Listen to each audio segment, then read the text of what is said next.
even imagine, hasn't even entered into the mind what God has in store for those who love him. I want to share a little analogy. Actually, it's an analogy of a particular bug, okay? But I think it'll make sense by the time we get on. It's an ugly bug, okay? It's a bug that lives in water. It's only about this long, less than a centimeter when it's hatched from eggs, breathe through gills. They grow to adulthood in about 5 weeks. During that time, they molt about 5 times. Molting is what snakes do. Remember we talked about snakes someplace along here this morning. We talked about how snakes, when they grow, I know it was downstairs when we were talking, when snakes, when they grow, their skin doesn't grow with them. So they grow out of their skin and they crawl out of this dead, dried skin, and they've got a new skin underneath it. Well, these little bugs are like that. They molt, and in that 5 weeks, they grow about 5 times as long as they originally were. Now, he's got that picture up. Let's see if we can go and I can show you what this grub thing looks like. These ugly little animals that you're going to see in a minute are pretty powerless. They have tiny little legs, and if you can see it when we get there, their feet are smaller than their ankles. Okay, so they have these small legs, and then when it comes down to their feet, they're even tinier than their legs. There, that one right there, hold it at that one. And because they're in water, they can swim. Can you imagine a body that size, especially the head, that big, and those little legs? How well do you think of a swimmer he is? Not very good at swimming, but they can swim, as long as there's no current and no wind. If there's any current or any wind, they just go where the current and wind take them. One thing that's really interesting about them is that bottom lip. Like, it almost looks like it extends down to its abdomen. See that bottom lip that goes? He can stretch that bottom lip 50% the length of his body. So if you just try and picture that in your mind, if that was me, that would mean that with my bottom lip, I could reach about a foot higher than I can reach with my lip. Okay? That's how he hunts. And they're actually very effective at hunting. They eat smaller insects than themselves. They even eat themselves. They'll be cannibalistic. They'll eat animals that are call themselves. Next slide. They're even so quick, they can occasionally catch a fish and eat a fish. So they continue after that 5 weeks to molt, not as often, maybe every few months, up to about 12 times in total. So 12 times in their life, they grow out of their skin and they just get a little bit older. They reach full size at 5 weeks, but they live in the swamp for about 5 or maybe even 6 years. And as long as they aren't eaten by fish or carried along in the way, if they're swept up on the shore, they die, because I said they breathe through gills. So if they get swept up on the shore, they just become food for little bugs or birds or whatever it happens to be. The one thing that really is crazy, go to the next slide there.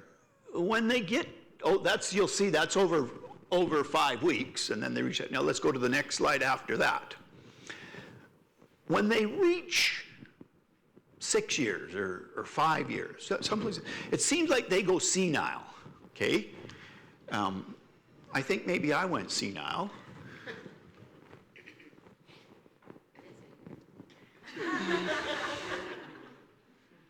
My turn now. She is happily married.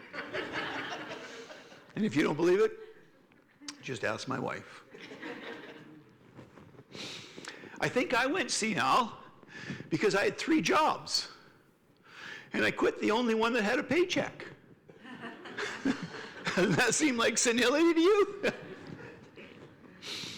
Well, these, when they hit that age, they seem to go senile because they crawl out of the swamp where, of course,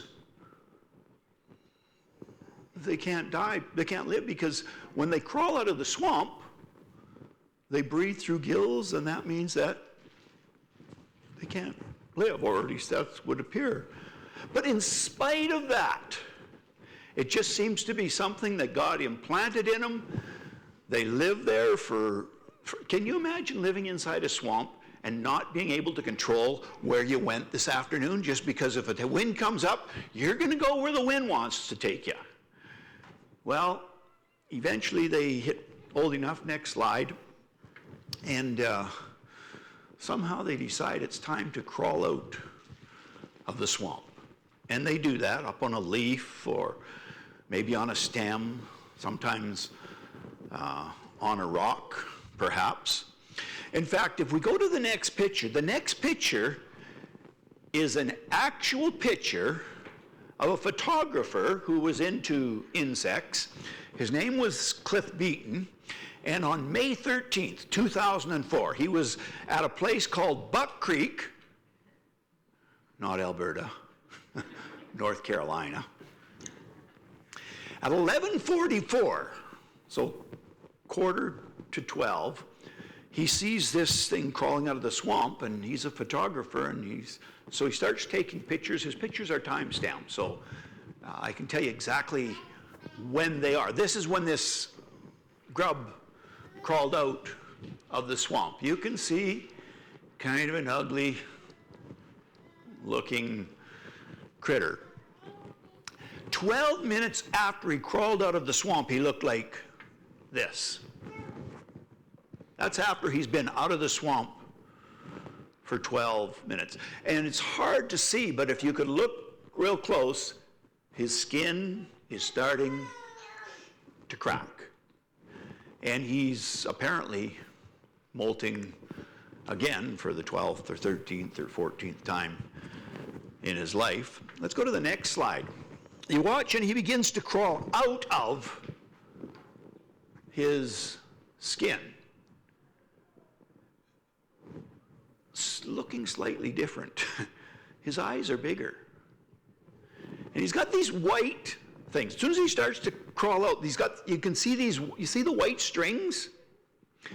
The white strings used to be the blood vessels that brought oxygen from his gills to his body, and they die. And supernaturally, kind of like all of us, remember when we were in the womb, we weren't breathing? Maybe you don't remember that. I know I was very young at the time. But I'm still certain it happens that way. You don't breathe in the womb. And you get out of the womb, and all of a sudden, you stop being fed by that cord that chokes you if it's wrapped around your neck. That's a bad thing, apparently. And the doctor actually cuts it off, your life supply. But you don't need it. Because now you breathe through your mouth, and you eat through your mouth, and everything that brought life to you up to this point, that's quite of a miracle, this thing that happens to all of us. All of a sudden, at that point, we start getting our survival needs totally different. Well, that's what happens. These gills die, the tubes that brought oxygen to the body die, and they have little holes in their abdomen. And they begin to breathe through holes that are in their abdomen. Quite a miraculous thing. Let's go to the next picture. As they continue to crawl out, this picture is taken 16 minutes after he arrived on the rock. It's now exactly 12 o'clock, and he takes this picture again, and this time you can see he's very, very different. And the white things, they were never there before. Let's go to the next picture. I want you to notice what you see on the next picture. It's not real obvious, but right there where I've drawn a circle, there's something that was never there before. A new part of this grub's body. And he just sits there and waits. This next picture is actually taken 28 minutes after he crawled out of the swamp. 28 minutes later, he's got sticky, see-through wings. You can't use them. Now, this is when they're most vulnerable because although they can survive in the oxygen now in the air, they can't move. They can't fly. They can't swim. So they're very, very susceptible. In fact, if the wing comes along this time and instead of taking him out of the swamp and he dies, if it carries him back into the swamp, he drowns. And after that, about 44 minutes after he's been out of the swamp, so now we're almost an hour, all of a sudden, these wings have been drying, and then they snap open, and in fact, there's not 2 wings. Next picture, there's 4 wings, and we would know that as a dragonfly. 4 iridescent. Have you ever looked closely at a dragonfly wings? They're iridescent. They reflect light, so they're like multicolored wings if you catch them in the right place, because they reflect the light around him. And he begins to move them slowly. And the next picture is him in the air. Now he's not carried along by the wind. Now he's soaring on the wind. And a dragonfly can fly up to 100 kilometers an hour. 100. Some of them have real long migration routes. The one with the longest migration route is called the globe skinner, and he flies across the Indian Ocean and back. 11,000 kilometers. Not only can they fly 100 kilometers an hour, back to the next slide, they're kind of like a hummingbird. They can go forward, backwards, up, down, spin around in one spot. Now, I want you to imagine what would be going through that guy's little mind. See, I believe that all animals still have minds. I hope that ours are better advanced than they are. Although one time I was working at a gas plant, it was pouring rain and we had a job that had to be done. And we're out there, and I mean, it's one of these sudden storms that you know is going to be over half an hour. Why don't we just wait half an hour? But we had to get this job done. It's pouring rain. When the guy turns to me, you know, a chicken's eyes are only that far apart. But even he has enough sense to come in out of the rain.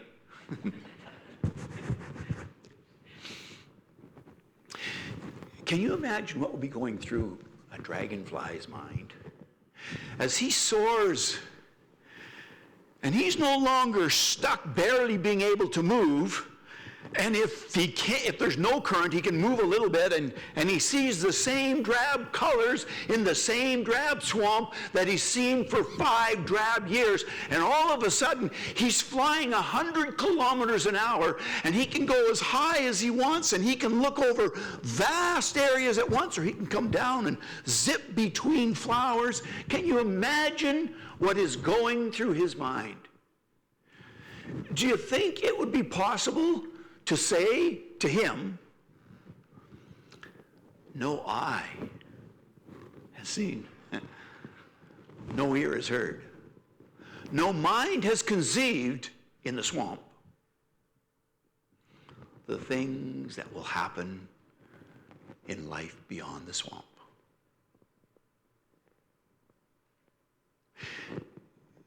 You see, we're living in what some people refer to twixt now and then.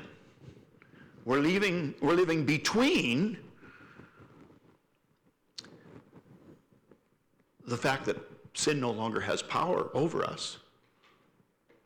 We've been delivered from the penalty of sin, but we haven't yet been delivered from the presence of sin. We're living in the already, but not yet part of Christianity. There's something that is so far beyond what we could ever see or hear or even imagine if we couldn't explain it. There's something that's so far beyond. And we're living in the swamp. But this whole thing of Jesus on Easter Sunday, coming back from dead, because the Bible says he's the first fruits of those who have fallen asleep in him. And everyone who's accepted the price that he paid on that cross is going to be part of the latter fruits. And one day, the Bible says, we will know him because we will see him as he is. And that's why Paul says to us, in the same way that I think that we could say to a dragonfly before it crawls out of the swamp, I know something that you don't know. I know that there's a future that I could never show you. There's nothing in this swamp that even begins to explain what you're going to see. The sounds that you're going to hear. You couldn't even imagine it. And if I could imagine it, I wouldn't be able to describe it to you. But one day, you're going to see things that no eye has seen, hear things that no ear has heard. You're going to live in a situation that in your wildest imagination, you couldn't imagine. If you accept my sacrifice for your sin, I'm going to go and I'm going to prepare a place for you. And if I go, prepare a place for you, I am going to come and receive you unto myself, so that where I am, you may be also. There is coming a day that we're going to live beyond the swamp.